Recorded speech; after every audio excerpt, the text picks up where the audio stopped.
Creo que la filosofía en este momento tiene que ser un servicio público. Creo que la sociedad necesita de ese proceso de reflexión sobre lo que pasa, sobre lo que hace y sobre lo que se dice, porque si no, podemos perder el rumbo con mucha facilidad. Tenemos demasiada información, todo pasa demasiado deprisa, utilizamos pocos argumentos y utilizamos excesivamente clips publicitarios, eslogan político, frases contundentes. Todo el mundo busca una especie de efecto emocional a través de las palabras, y eso es muy malo y más aún muy peligroso.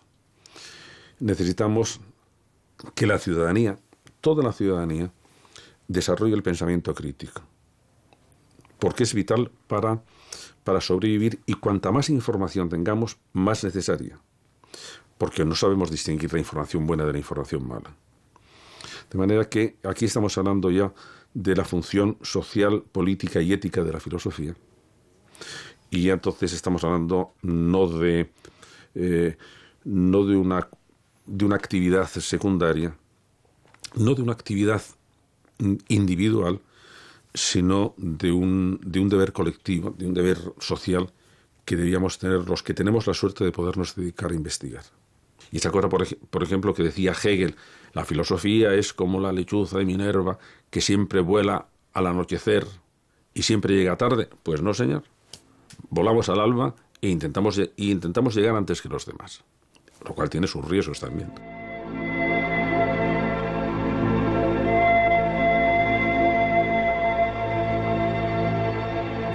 Yo cuando terminé bachillerato y tenía que tomar la decisión de qué estudiar, a mí lo único que realmente me apasionaba, lo único que me emocionaba era el baile.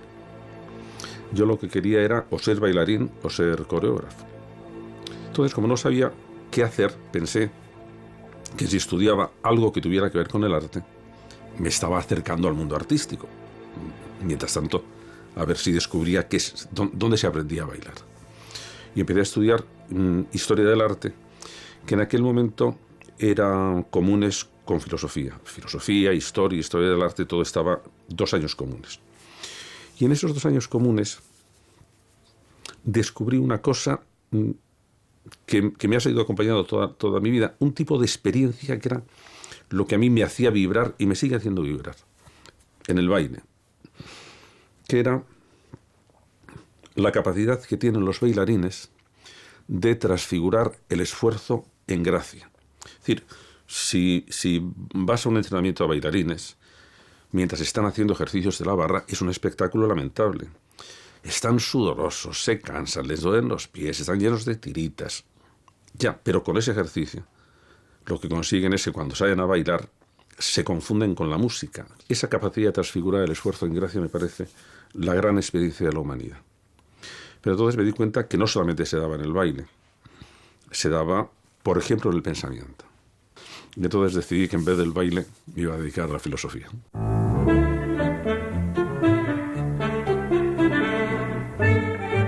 Yo conozco a José Antonio Marina desde mi primer año de facultad en el Colegio Mayor Aquinas. Eso quiere decir que hace 50 y pico años que nos conocemos y que hemos mantenido una relación muy asidua, muy constante a lo largo de todos estos años. Para mí me parece que el papel que ocupa José Antonio es un papel, bueno, pues de pronto de establecer el gran diálogo democrático, el gran diálogo racional.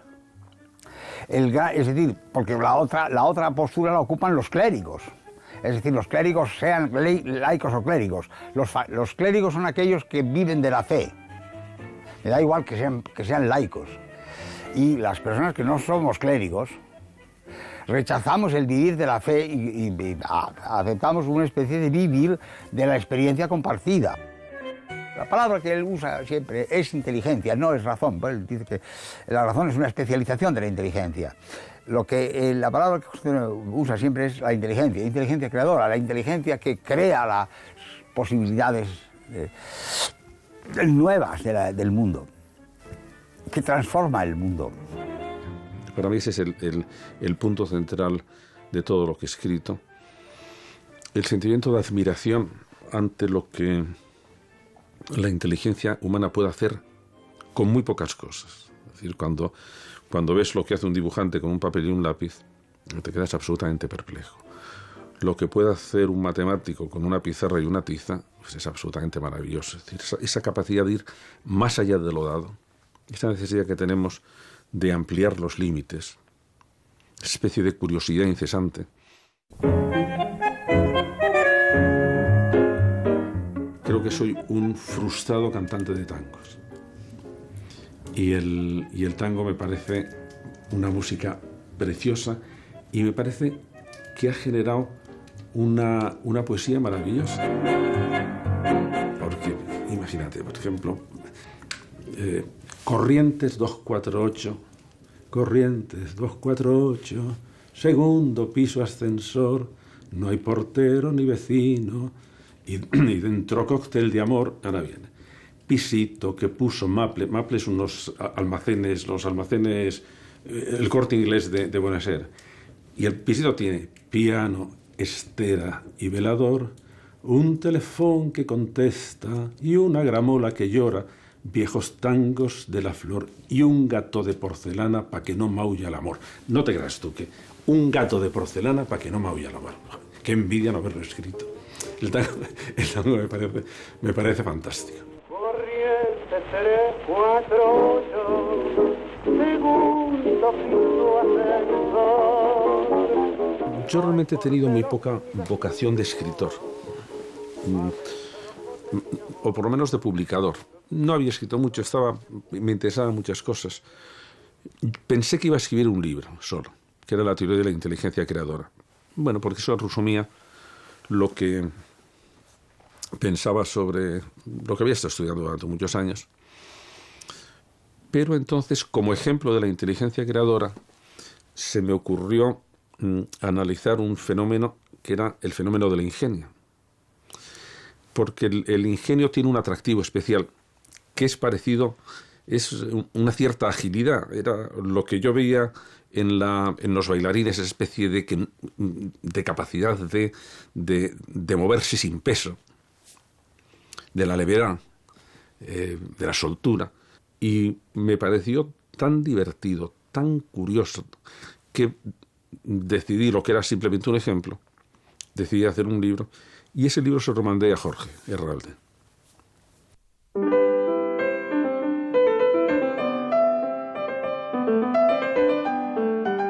Hay una serie de ritos casi invariables. Uno de ellos que nos presenta el manuscrito, lo presionamos mucho, los acaba en verano, en general en septiembre, y claro, la idea fetichista es publicarla en el mismo año y nos da bastante trabajo, pero finalmente siempre, gracias a Teresa Ariño, que se ocupa de la edición, de tenerlo para finales de noviembre, que es cuando aparece. Y otro ritual es una rueda de prensa en diciembre, que a menudo es la última rueda de prensa de Anagrama, y he ido observando cómo ha ido mejorando muy rápidamente su capacidad de seducir al público, porque es un seductor. Las ruedas de prensa de José Antonio Marina quizás sean las más largas de la editorial, porque la gente le va preguntando y preguntando y preguntando. Casi las tengo que cortar para poder ir todos a comer.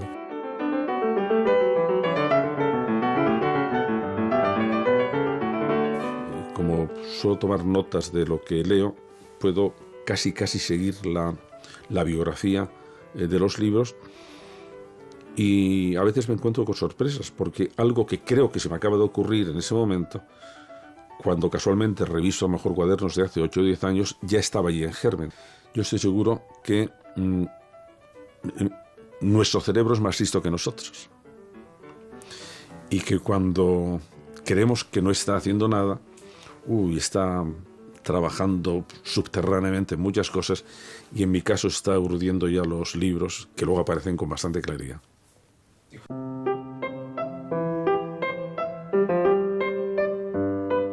Creo que Descartes, porque en realidad fue un jovenzuelo que estaba aburrido en una habitación únicamente con una estufa, fuera hacía un frío que pelaba, y se dedicó a pensar y a ver cómo podía librarse de todos los prejuicios que había aprendido. Y eso me parece la filosofía en estado puro. Después, un lejano discípulo de Descartes, Edmundo Husserl, el fundador de la fenomenología, que escribió un libro precisamente que se llamaba Meditaciones cartesianas, para señalar la influencia que Descartes había tenido de él. Y posiblemente después un discípulo lejano de Husserl, que es Jean-Paul Sartre, porque tuvo una idea que para mí me parece fascinante de la filosofía. Él quería ser Stendhal y Spinoza al mismo tiempo. Es decir, tener la capacidad sistemática de Spinoza y el talento narrativo de Stendhal, pues ojalá lo tuviera yo también. Lo bueno que tiene la filosofía es que la filosofía se ocupa de la vida presente. No estamos hablando de antiguallas. Es una gran equivocación pensar que la filosofía es la historia de la filosofía. No, la historia de la filosofía es una hermosísima tradición que nos tiene que ayudar para comprender lo que nos pasa ahora. Yo creo que filósofos como José Antonio Marina son muy importantes hoy en día porque tratan de acercar la filosofía al público. ¿Para qué sirve un filósofo? Si uno se lo pregunta, pues todos sabemos para qué sirve un médico, para qué sirve un abogado, para qué sirve un arquitecto, pero mucha gente se pregunta para qué sirve un filósofo. Hay gente pató, como decía el gallo, pues pensar, ¿para qué servirá eso de pensar? Pues simplemente el que haya personas que nos recuerden que tenemos la obligación y el deber de cara a nosotros mismos y de cara a los demás, de pensar y de estar continuamente mejorando, tratando de mejorar nuestra vida y la vida de lo que nos rodea, yo creo que es importante.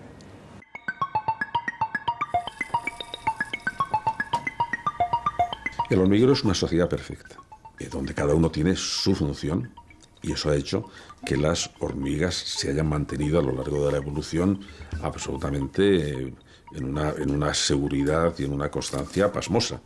La fábula dice que de repente esas hormigas empezaron a hacerse inteligentes, empezaron a querer tomar sus decisiones, empezaron, digamos, a ser kantianas, y entonces resultó que el hormiguero dejó de funcionar. Y aquí hay una contradicción realmente trágica, porque parece que la mayor inteligencia tenía que ser capaz de mejorar la relación social. Lo que necesitamos es distinguir que hay dos tipos de inteligencia. La inteligencia individual, la de la hormiga kantiana, puede perfectamente ir a lo suyo.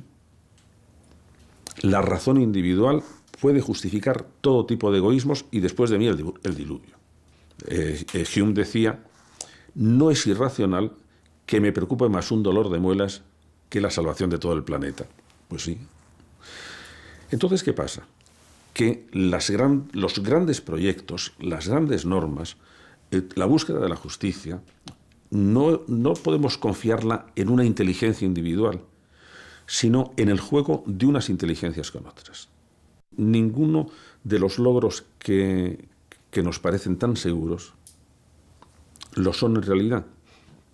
Vivimos en un mundo muy precario y la historia nos dice que hay con excesiva frecuencia colapsos culturales.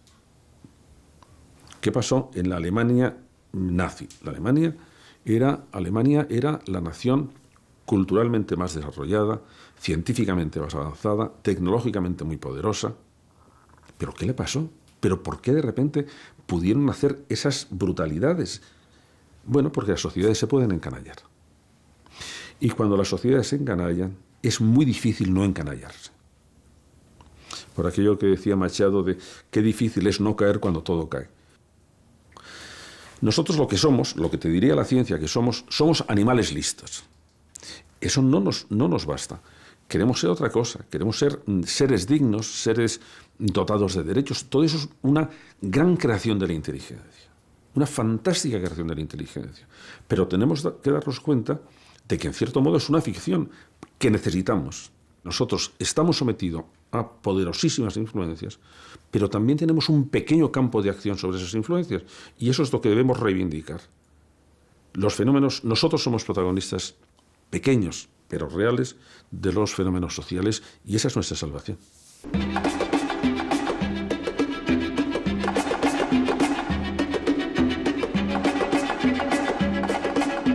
La gran creación de la inteligencia no es la ciencia, no es el arte, no es la técnica. La gran creación de la inteligencia es la bondad. La bondad no es nada más que aquella forma de percibir con agudeza qué es la buena solución a cada problema, y también tener la entereza, tener la gallardía, tener el valor de ponerlo en práctica.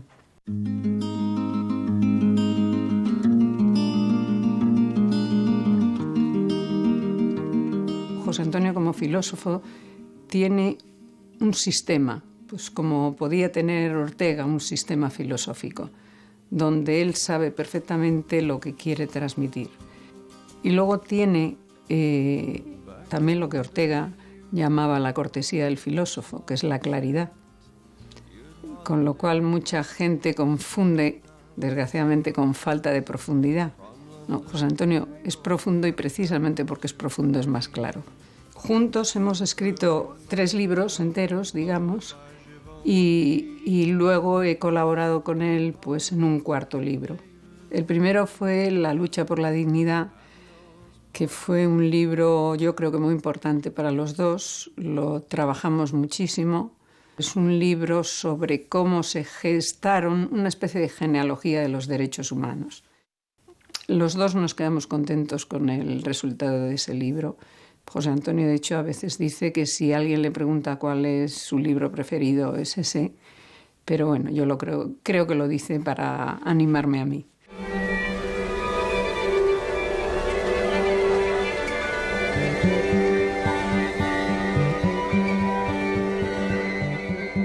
Uno es muy básico, que es la supervivencia.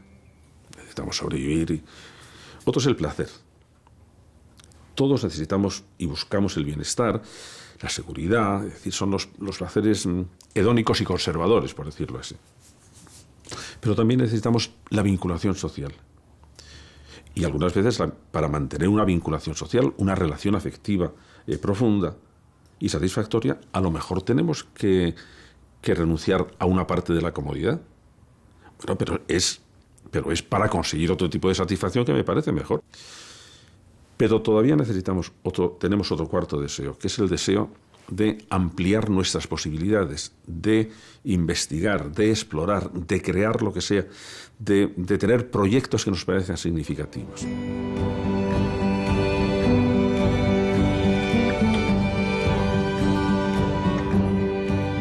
Estamos en una sociedad que alardea de que lo importante es tener deseos.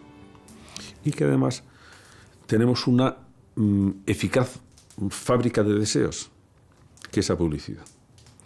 Lo que hace la publicidad es crear deseos continuados, deseos muy fuertes para que produzcan la compulsión de comprar, pero deseos muy efímeros. Es decir, una vez que ya se ha comprado, el deseo está satisfecho y emerge un nuevo deseo. Y pensamos que eso lo necesitamos porque esa manera de mantener nuestro mundo desarrollado y nuestro mundo de consumo, pero tiene muchas complicaciones. Por ejemplo, el hecho de que estemos incitando continuamente al deseo a nuestros niños, con la publicidad dirigida a niños que cada vez es mayor, es un enemigo frontal de la escuela. Porque mientras que en la escuela lo que intentamos es que aprendan a aplazar la recompensa, porque es ahí donde van a tener el aprendizaje y lo que va a ser importante para su vida, lo que le está diciendo la publicidad es: tú puedes tener esto, tú debes tener esto, tú tienes derecho a tener esto, que es una palabra que se utiliza mucho en la publicidad, de una manera escandalosa, ahora. Y entonces vemos que esos son dos lógicas contradictorias. Uno lleva una especie de alzapping afectivo. Si hay algo que no satisfaga un deseo, me pasa otra cosa. Eso cuando ese zapping lo llevas a la escuela, aparecen los trastornos de déficit de atención y hiperactividad, que todo el mundo se está quejando de que lo hay.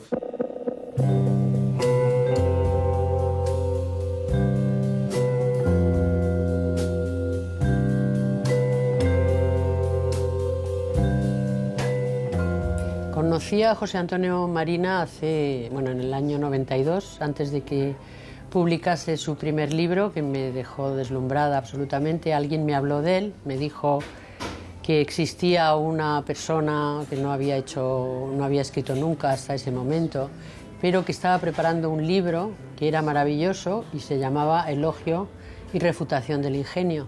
Le llamé por teléfono y fui a verle con la pretensión de hacerle una entrevista. Entonces él siempre dice, es muy generoso y muy buen amigo, entonces él siempre dice que yo le descubrí, estaba ya más que descubierto. Pues escribí Hablemos de la vida con José Antonio Marina porque yo durante muchos años, desde el 92 hasta el 2002, que habían pasado 10 años, habitualmente pues tenía una charla casi semanal con Marina. Entonces yo aprendí tanto con él que pensé que era interesante todo lo que yo había aprendido con él trasladarlo a un libro. La filosofía es lo más parecido a las preguntas que se hace un niño, ¿no? Las preguntas filosóficas de un niño son tan profundas que a veces se quedan sin respuesta porque no tenemos respuesta para ellas. Un niño pregunta y pregunta y pregunta, quiere saberlo todo y siempre termina preguntando que por qué hay estrellas en el cielo y en ese momento ya no podemos contestarle más. Bueno, pues la filosofía es un poco esa indagación, esa indagación elemental de hacerte preguntas sencillas y llegar a respuestas tan complejas que se acaban, ¿no?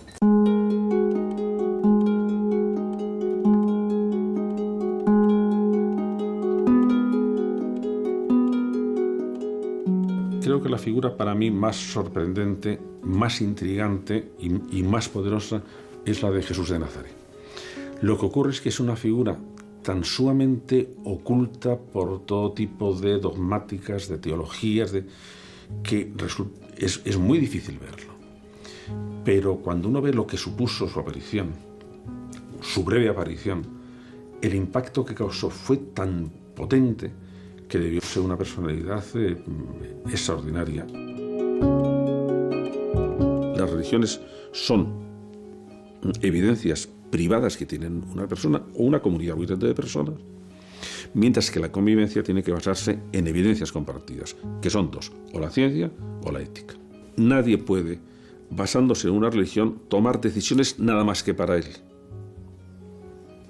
Mira, si tú eres testigo de Jehová y no quieres que te pongan transfusiones de sangre, allá tú.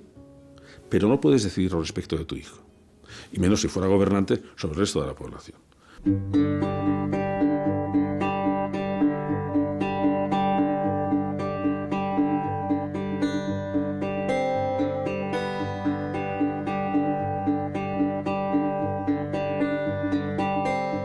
Hay dos grandes sistemas simbólicos. Uno es el lenguaje y otro es el dinero, porque sirve para intercambiar muchas cosas. Eso fue un alarde de invención. Y otro fue el comercio, porque el comercio permite satisfacer los intereses de ambas partes y no solo de uno. Hasta el momento del comercio, si yo quería algo del vecino, si tenía más fuerza que él, se lo quitaba y se había acabado el problema. En el comercio, dos grupos o dos personas intentan ajustar sus necesidades hasta que llegan a un acuerdo. Y eso fue una gran tarea civilizadora. Lo que pasa es que ahora estamos en una situación distinta. Estamos, en primer lugar, que como el dinero es un mundo simbólico, los mundos simbólicos pueden proliferar porque no tienen límite. Los mundos reales sí. Ya llega un momento en que la economía simbólica, que es la economía financiera, es muchísimo más amplia que la economía real, que es la de los trabajadores que producen objetos. Y entonces se han separado las dos. La economía financiera se ha pasado de rosca, ha jugado demasiado y al final explota. Por una vez, los economistas han tenido cierto sentido del humor y dicen que las burbujas financieras se basan en el teorema del más tonto. Toda burbuja financiera se basa en la idea de que siempre va a haber uno más tonto que compra aquello por más precio. Entonces la burbuja se va ampliando hasta que por fin llega el último más tonto. Y a partir de ahí ya no hay más tontos. Y entonces se desinfla, estalla la burbuja. Pasó en Holanda con la burbuja económica de los bulos de tulipanes en el siglo XVII. Se llegaron a pagar en el mismo año la misma cantidad por 4 bulbos de tulipanes que por el cuadro de Rembrandt de la Ronda Nocturna. Pero 2 días después ya no hubo otro más tonto. Y el que pagó esa fortuna por los 4 bulbos de tulipanes se quedó sin fortuna y sin tulipanes.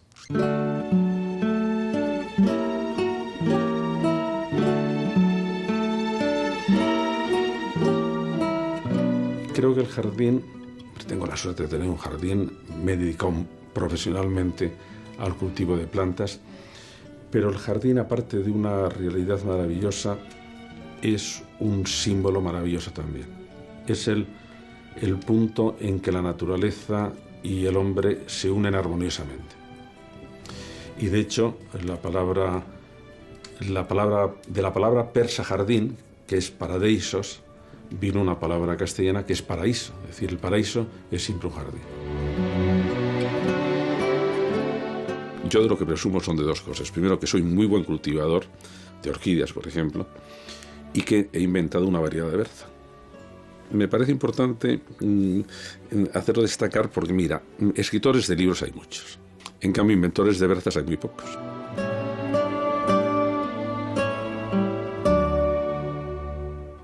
La filosofía tiene que ser la ciencia de vanguardia, la que estemos justo en la frontera de lo que se conoce y de lo que no se conoce. Había un poema de Apollinaire que lo dedicaba a otra cosa, pero que yo creo que sirve para los filósofos. El poema decía: tened piedad de nosotros, que estamos siempre en la frontera de lo limitado y de lo absoluto.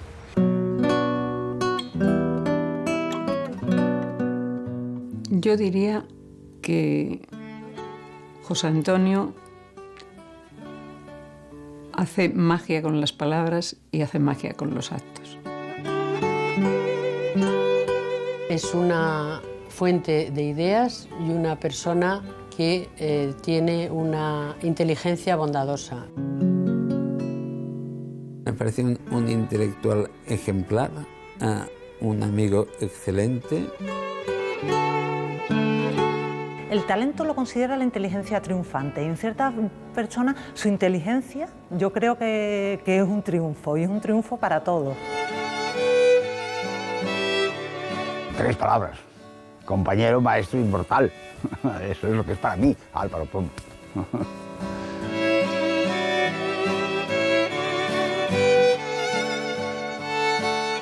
Me gustaría que en todo caso, que se me recordara como una persona animosa. Porque sí es cierto que creo que hay que tener un cierto optimismo en las capacidades del ser humano, a pesar de los pesares. Y en todo caso, me gustaría, recordando la frase que Max Aub escribió para su epitafio: hizo lo que pudo. Bueno, pues si se pudiera decir de mí, pues hizo lo que pudo. Me parecería estupendo. Saturday sun came early one morning in the sky.